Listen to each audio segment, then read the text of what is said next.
Frederick Day, who goes by the initials FK, has been involved with bicycles for the past 23 years. As a college dropout, he decided to team up with his brother and start a company that makes bicycle components. Well, that company, called SRAM, is now the second biggest maker of high-end parts for bicycles. It's expected to see $500 million in sales this year. 6 years ago, after the tsunami devastated so many areas of Asia, FK got interested in how bicycles could help promote developments in the third world. FK joins us right now to talk about the business of bicycles and what importance they have to sub-Saharan Africa. FK, good to have you here with us. Thank you, Carol and Matt. I'm guessing they can do a lot to various parts of the world. Yes, bikes are just amazing, and it's funny, most of us, our transportation story here in New York or Chicago, where I'm from, is all about, I was stuck in traffic or I couldn't find a parking spot. But the transportation story in Africa is completely different. People have to race the sun from sun up to sundown to get their work done, and they're doing it all on foot.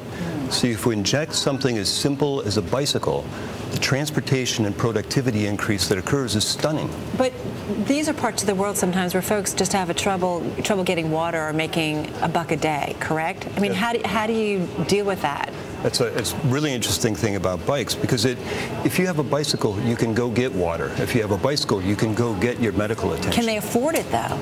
In some cases, yes. With microfinance, it's beginning to make bikes more and more available. But one of the biggest problems is that very few bikes over there can survive. So you have to spend a lot of time to make the bike strong so it lasts longer than the loan. Just like making a loan back here in the U.S. How do you do that? Do you manufacture bikes specifically for this purpose, or do you go find a bike maker that already made a very durable mountain bikey kind of vehicle? I mean, what do you do? Well, actually, coming from SRAM Corporation, we manufacture parts on the top end of the market. But everything in product development and manufacturing at the top end of the market can be placed at the bottom of the market too, in terms of design, fulfilling the end user's needs, quality control, manufacturing, assembly, simple maintenance and repair. So we make sure all of that is present in all of our programs. And that way that we ensure that the bikes stay running and really serve the end user. Now, it's easy. I mean, you make gears and you make suspension systems for bikes, and you could obviously just give them away to charity, but at some point you've given so many bikes to sub-Saharan Africa that I'm sure you've got to have outside donors come in. Barron says you're one of the top 25 philanthropists in the world. I mean, who do you get to help you finance this? I think what Barron's really meant, because it's not about me, it's really about the power of bicycles and the impact that it drives.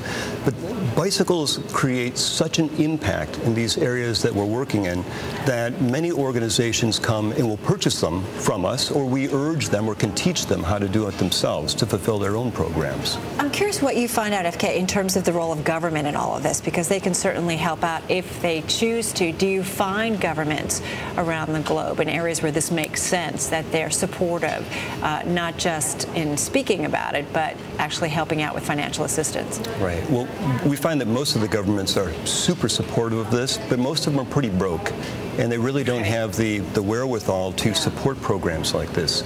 So normally what they do is they put their, for example, we're doing a large-scale education program mostly to girl students, to connect girl students with rural schools. And the governments are putting their people involved to help make this occur, and it's creating great impact. They don't have the funds, but we raise funds from outside donors and corporations and foundations to help put this program into effect.